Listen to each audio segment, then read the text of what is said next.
do Lula. Ele abraça o Fidel Castro, ele defendia o Maduro na Venezuela, ele tem o movimento Sem Terra, que é agressivo, diz que era um movimento revolucionário, tem o Sem Teto com Boulos, tem o Stedley no Sem Terra, mas todo mundo sabe que ele é da esquerda, ele não surpreende ninguém por ser de esquerda. O Haddad, que tentou a eleição e perdeu para o presidente Bolsonaro, é um homem de esquerda. Todo mundo sabe que ele fará levar o Brasil para a argentinização, para uma Venezuela, para uma Bolívia. Ele é de esquerda, ele defende esse ideário. Então, ninguém estranha isso. Quem escolher esse caminho terá a ditadura do proletário no Brasil. Mas o Fernando Henrique não. Ele é fabiano. Ele é verde por fora, mas vermelho por dentro. Então, ele ilude as pessoas, fala bem, educado, culto, mas é esquerda, é ateu. Ele é um homem que não crê em Deus, ele não tem nossos credos, ele não enxerga os valores de família como nós enxergamos, ele não enxerga os legados dos nossos antepassados como nós enxergamos, ele não enxerga a soberania nacional como nós vemos, ele não enxerga o conceito de pátria como nós enxergamos. Ele não é um homem que use a palavra em nome de Deus, em nome de Jesus, não. Ele não é isso. Ele é um homem de esquerda com pose de classe média. Então, ele engana, é o pior dos homens para mim. É o que não assume o que é e te induz ao erro. Porque não começou no governo do Lula o aparelhamento do Estado brasileiro. Começou no governo do Sarney, cresceu no governo do Itamar, tomou vulto no governo do Fernando Henrique e explodiu no governo do PT. Explodiu do governo do PT. E o Fernando Henrique é um homem de 90 anos. Eu comparo o Fernando Henrique ao diabo. O diabo, ele não é perigoso por ser mau. O diabo é perigoso por ser velho. E o Fernando Henrique é velho. É um velho bruxo. O pai dele, o general Leônidas, foi tenentista na época de 30, com a Revolução de Getúlio.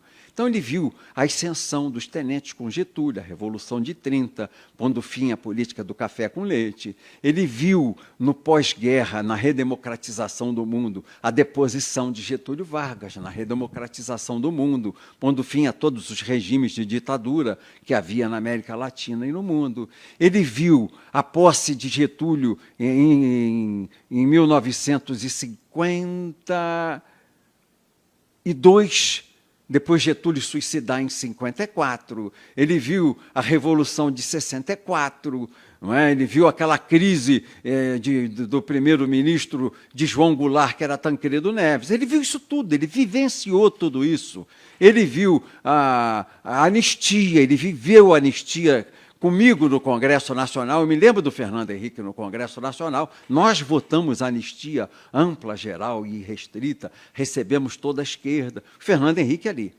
Ele foi o bruxo que coordenou o impeachment do Collor. Toda a inteligência de juntar partido, de demolir a imagem do governo na imprensa, de transformar fake news, naquela época não tinha esse nome, mas notícia que parecia verdade, a verossimilhança, virava verdade de noite nos jornais de televisão.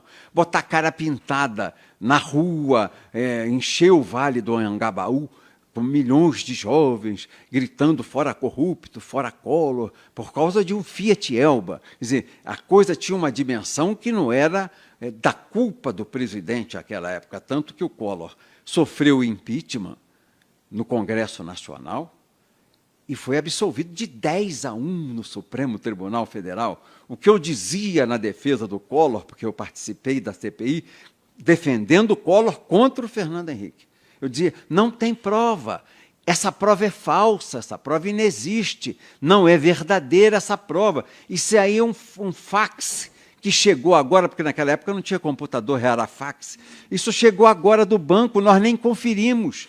E de noite era uma verdade irrecorrível nos jornais de televisão. Então foi uma demolição da imagem do Fernando Collor. E ele contribuiu, porque quando ele sequestrou a poupança da classe média, que era a estrutura de apoio popular que ele tinha, ele perdeu tudo e ficou sozinho.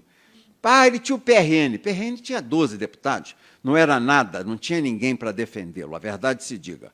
Eu fiquei sozinho ao lado dele, porque me apaixonei pela tese de direito e advoguei até o final, dentro do Código de Processo Penal, do Código Penal, do direito constitucional, a defesa do presidente Collor. Fernando Henrique foi o mago conspirador. Ele fez urdiu, trouxe para a conspiração o vice, que foi o Itamar Franco. Se o vice não conspirar, não tem impeachment. Se o vice não acertar todo mundo antes, chama uma bancada, vocês vão ter isso, esse ministério, aquela autarquia, aquela estatal, aquela diretoria do banco, essas coisas que são normais nessa fase, todo mundo batendo no peito, cantando amor febril pelo Brasil, mas lá por trás dos panos está todo mundo negociando um pedaço da administração para fazer o toma lá da cá. Então, o Fernando Henrique ajudou o Itamar a construir isso, tanto que foi seu ministro, primeiro de Relações Internacionais, ministro de Relações Exteriores, depois ministro da Fazenda, fez o Plano Real e foi eleito presidente da República. Depois eu participei, aí eu já participei ao lado do Fernando Henrique, da construção do impeachment da Dilma. O PTB participou do impeachment para tirar a Dilma do poder. O líder do PTB, o Jovair, naquela época, fez o relatório do impeachment da presidente Dilma. Então, eu participei como presidente do PTB, ajudei, inclusive, a escrever páginas do impeachment que levou a presidente Dilma a ser afastada do poder. Quem coordenou tudo? Fernando Henrique. Trouxe para dentro, para articular o impeachment, o vice, que era o Temer. Sem vice, não tem impeachment. Entendeu? E o Temer foi para o impeachment.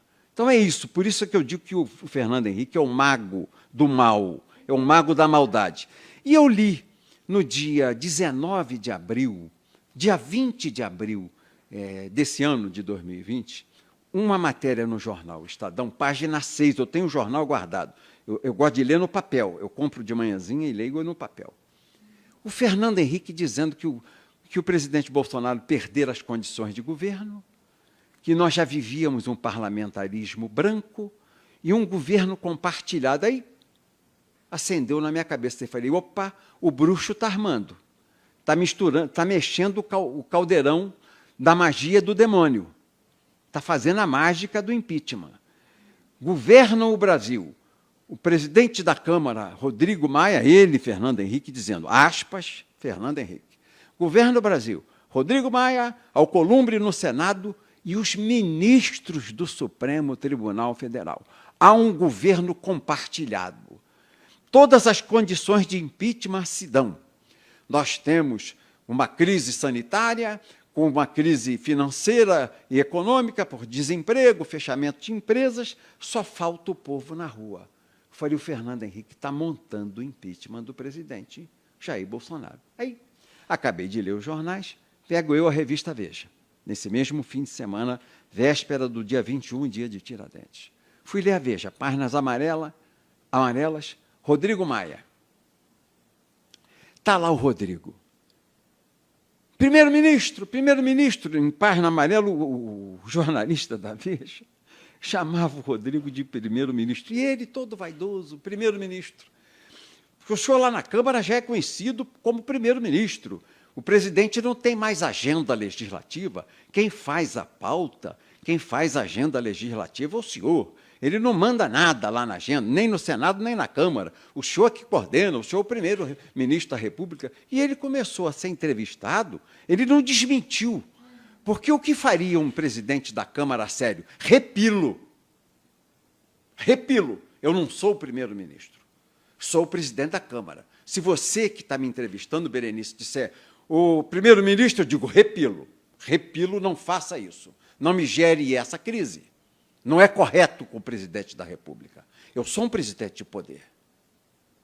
E o Rodrigo Maia se deixou chamar de primeiro-ministro, todo pimpão, todo vaidoso, todo gabola. Eu estou lendo aquilo, aí tem uma frase dele que eu vi que era desconstrutiva ao governo. Saiu em negrito, a página amarela da Veja, ela dá assim, umas frases em negrito. Tem a entrevista em caixa baixa, e aí saem uns leads assim em negrito. Tinha o primeiro negrito. O ministro Paulo Guedes não é um homem sério. Que eu parei, olhei aquilo, falei, está armado o jogo.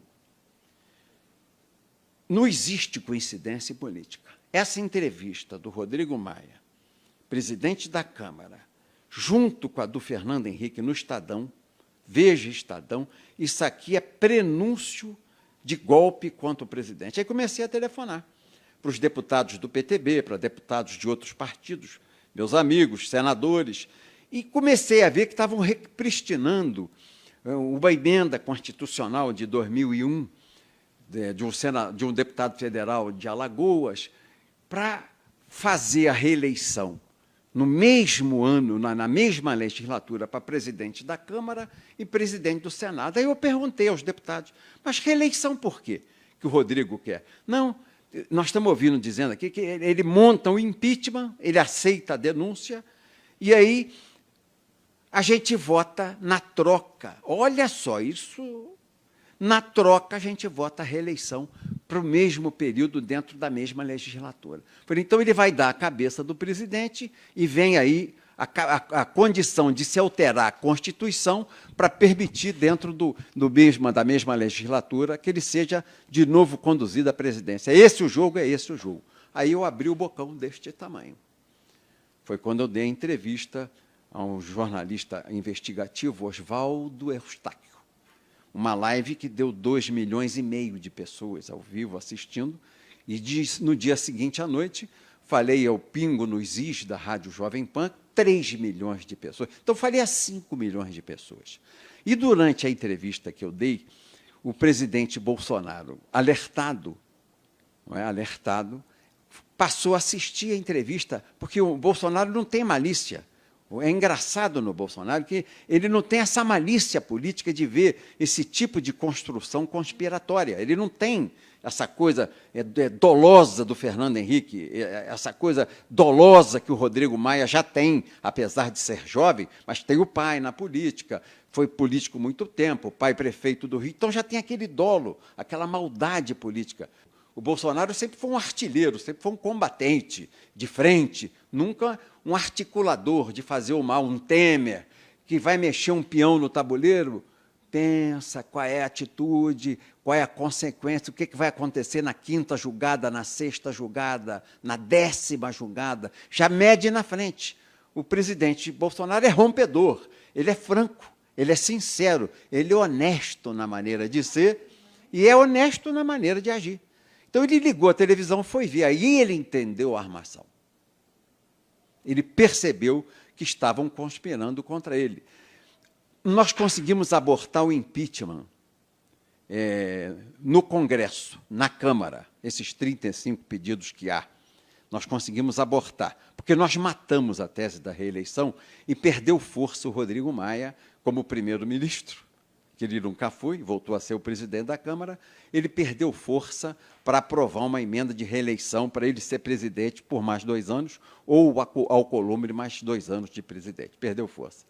Aí eu começo a perceber que o braço vai para o Supremo, um ativismo judicial monstruoso, um Supremo de esquerda, todo aparelhado pelo PT e pelo PSDB, que começa a confrontar, a usurpar legítimas ações do presidente da República, legítimas competências do presidente da República e tentar, de público, desgastá-lo, vergastá-lo, desmoralizá-lo, apequená-lo, comprimir o presidente no canto do rinque, no córner, para bater nele. Então, todo ministro se arvorou presidente. Nós deixamos de ter o presidente da República eleito pela vontade do povo, todo o poder emana do povo, para termos 11 presidentes autônomos no Supremo Tribunal Federal, 11 presidentes nomeados por partidos políticos de esquerda. Quer dizer, um absoluto escândalo, uma absoluta vergonha.